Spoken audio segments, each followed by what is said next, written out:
Bonjour à vous tous. Aujourd'hui, on va travailler sur la création de bases de données pour notre site chat. Tout d'abord, il faut lancer le MySQL Workbench. Je vais l'écrire sur cet outil. On utilise l'outil MySQL Workbench. C'est un outil qui nous permet de concevoir une base de données. Donc, je vais faire ici CTRL File, Nouveau modèle.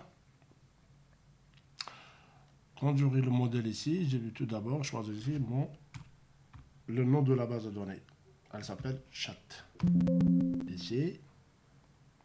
Ensuite, je vais sauvegarder ma base de données. On va le nommer MCD chat.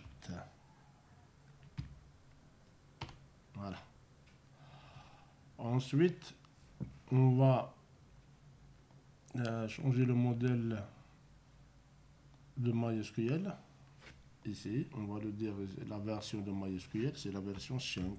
Voilà, tout court. Pour qu'il accepte en fait pour la génération de bases de données. Ensuite, on va créer notre modèle conceptuel de données sur notre MCD. Pardon, dans notre application chat, on va créer deux tables. La première, c'est une table. Utilisateur.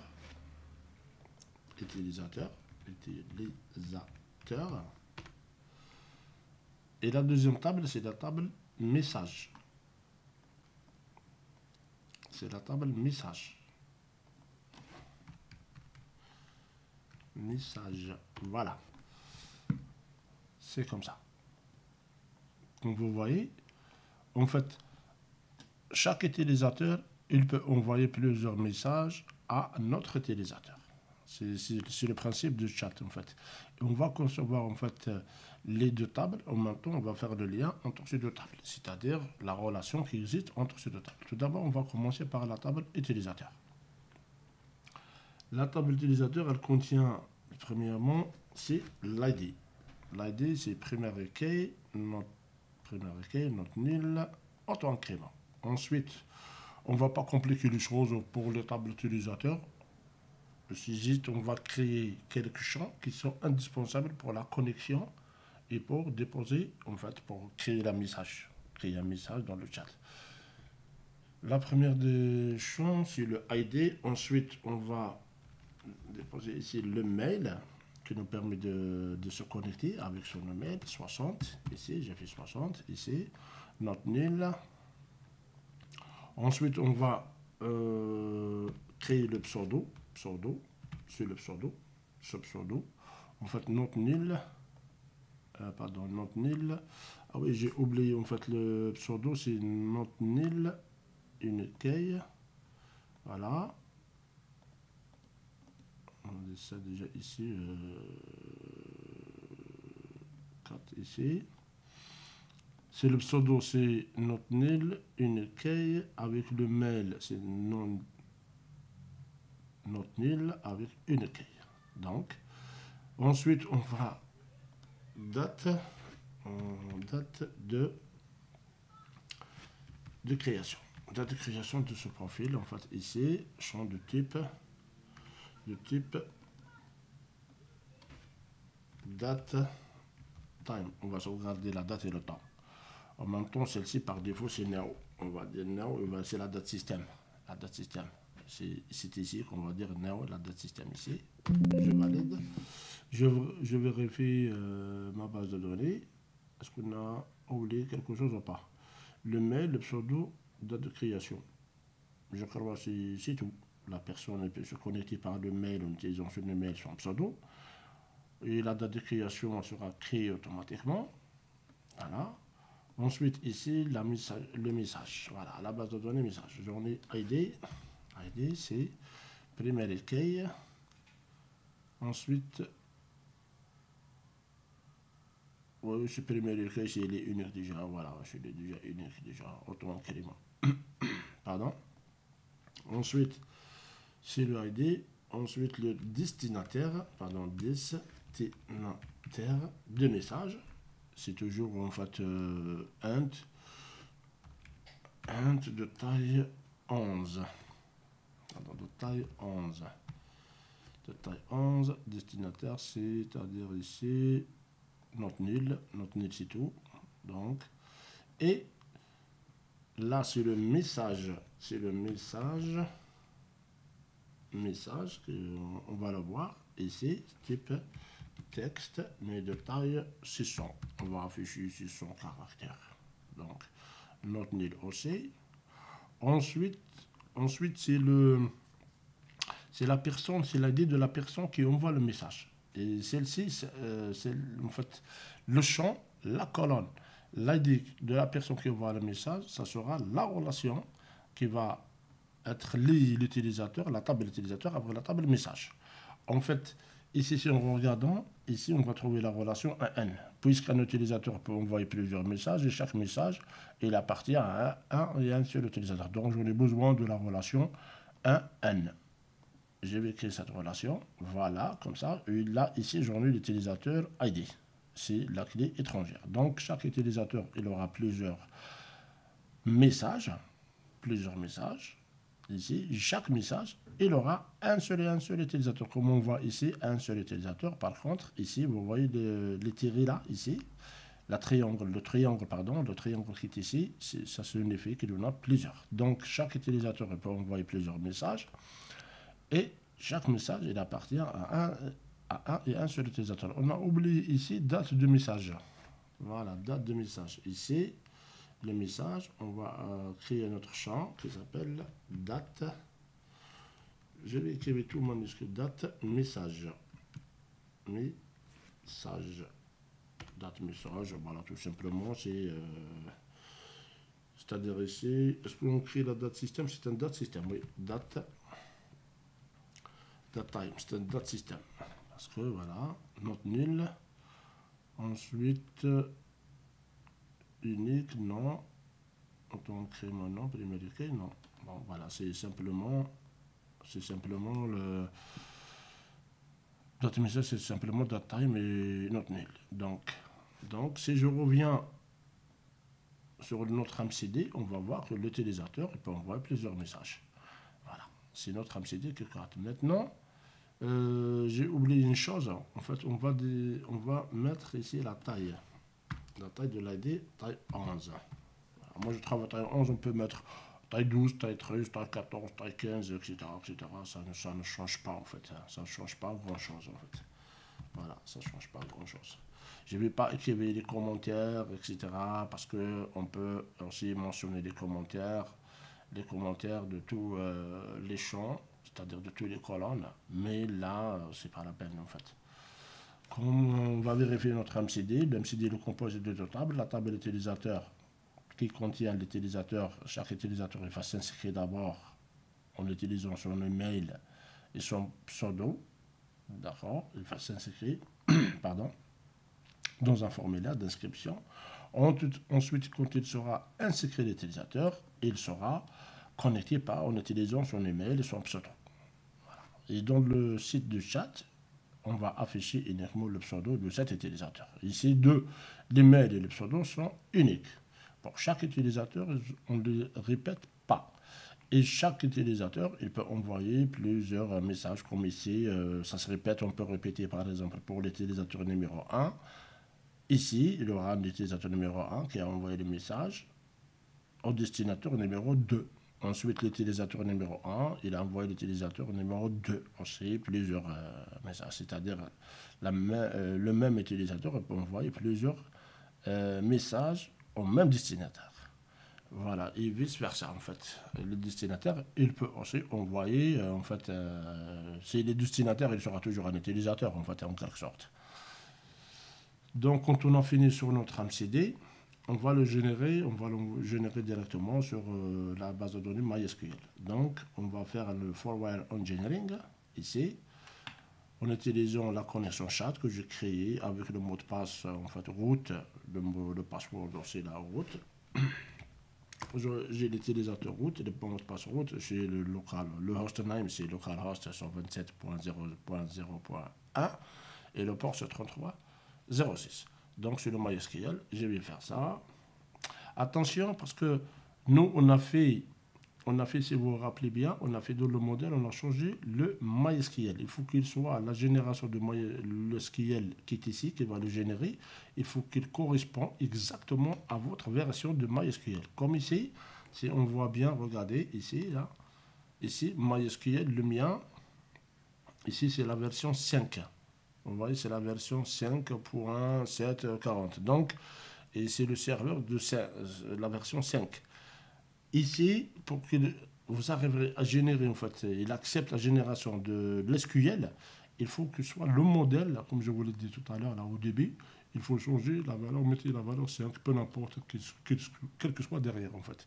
Ici, je continue, je fais toujours, je ne bouge pas. Voilà, ici, j'en ai l'SQL.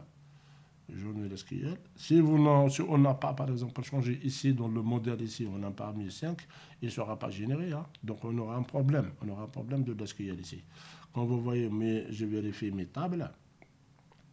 Tout d'abord, il va nous créer le schéma chat, ça n'existe pas. Donc, tel cas, ça n'existe pas dans notre base de données. On vérifie. Le chat, ça n'existe pas.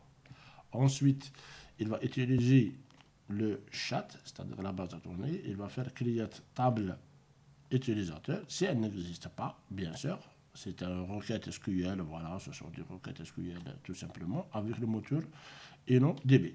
Ensuite, create la table message, si elle n'existe pas aussi, avec les clés étrangères, comme nous voyons ici, utilisateur ID, avec les clés primaires, etc. et l'index. C'est normal, on va laisser tout ça automatiquement. Donc, tout ça, ce sont des configurations de MySQL, il ne faut pas les toucher, des sets. Est-ce qu'il y a le mode, etc. Il ne faut pas les toucher. Voilà, comme ici, en fait, voilà, c'est-à-dire ici pour la table, ce sont des paramètres de base de données. Je clique sur suivant. On voit bien que j'aurai un successful. Successful, voilà, ici, c'est-à-dire la base de données est écrite. Je vérifie dans MySQL, je rafraîchis la page, j'aurai la table, la base de données, chat plutôt, voilà, qui contient des messages, la table message, je vais voir, voilà la table message, la table message ici, ensuite la table utilisateur. On a oublié, j'ai oublié en fait de mettre nil, non, non, non, attendez, nil, non, non, non, c'est date de création, oui, nul peut être nul, non, je suis trompé ici, normalement ici c'est pas ça en fait, ici, table message, non, non, non, non, tout ça, non. Ici, normalement, la date de création, en fait, date de création de l'utilisateur, normalement, c'est pas nul. C'est pas nul. Donc, on va répéter ça. On va répéter ça ici directement. Je vais corriger cette erreur-là ici. Comme ici, date de création, not nul. Not nul, tout simplement. Tout simplement comme ça. Ensuite, je vais régénérer l'SQL ici. Voilà, je vais régénérer encore. Là, create table, if not exist, chat utilisateur, mais les messages, je vais tout d'abord supprimer cette table. Donc, je vais ajouter ça, je vais faire drop. Ou bien, on vous donne déco directement ici, dans les paramètres. Elle est au general script drop object before h create object. Voilà, directement, il va m'ajouter les requêtes donc de drop. Voilà, il va m'ajouter directement drop table if exist. Voilà, avec l'utilisateur, avec ici drop table if exist, chat, message, etc. Je vais changer tout ça. Voilà, ce que je voulais. Donc, je reviens sur MySQL, je rafraîchis la page. Je trouve aussi d'actualisation de la table utilisateur, c'est non. Donc, tous les colonnes qu'on les a créées dans les deux bases de données, c'est-à-dire dans les deux tables, sont tous les deux obligatoires. La table de message, comme on voit ici, toutes les colonnes sont obligatoires, non nulles, et la table d'utilisateur sont des colonnes aussi non nulles. Je vais vérifier le current time sur la messagerie, quand je crée un message, donc j'aurai toujours le current time. Et j'ai dit date message ici. Ah oui, non, là on a oublié ces date message, le current time automatiquement. Donc je reviens aussi, il n'y a pas de souci, parce que c'est ça l'avantage d'un outil comme celui-ci là, ici. Je mets now tout simplement. Ici, voilà, c'est la date système. Je sauvegarde. Ensuite, je vais régénérer encore. Voilà, tout simplement. Je vais dire la drop la table, etc., etc. Voilà, ce que je faut lire. Donc, je reviens sur, voilà, je mets ça.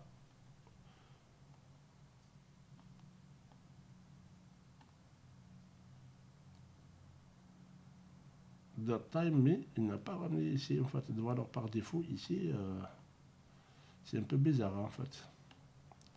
Là, ici, current time stream. Voilà, ici, il ne ramène pas. Ici, notre nil, je l'ai dit now, ici. C'est type de start time ici, mais il ne fait pas, en fait. Vous voyez, le problème, c'est qu'il ne génère pas, en fait. Il ne génère pas ici. Attendez là, je vais re-sauvegarder encore. Voilà, ici. Voilà, est-ce qu'il me fait un drop? Drop table, il existe utilisateur. Drop table, chat. Drop table, il existe message. Ici. Voilà, ce que je voulais. Je reviens. C'est l'utilisateur, il a fait que le time, le message. Ici. Voilà. Current time. Ici, c'est correct. On vérifie bien sûr, je reviens ici, avec le tutoriel du concepteur ici. On va vérifier qu'il y en a les deux tables, ils sont liés tous les deux ensemble. En utilisant le MySQL Workbench, c'est un très bon éditeur en fait pour travailler, il est gratuitement. Voilà, il est gratuitement en plus de ça. Donc, on va vérifier juste le lien ici.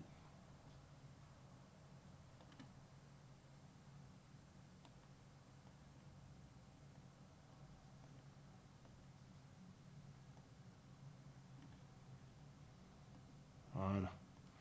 En fait, l'inconvénient de ça, en fait, il ne permet pas, en fait, le module de concepteur ici, là, il est très faible, en fait, là. Il n'est pas assez fort, en fait. Vous voyez, là. Ici, on voit bien les deux tables d'utilisateurs, ici. Voilà. Comme vous voyez ici, chaque utilisateur, il peut envoyer plusieurs messages. Vous voyez ce petit point-là, ça veut dire plusieurs utilisateurs. Un seul utilisateur peut envoyer plusieurs messages. Et chaque message il est propre à un seul utilisateur. Donc la relation c'est 1N. Voici, j'espère qu'on a terminé pour cette démonstration, cette création en fait, de la base de données avec deux tables utilisateurs et messages.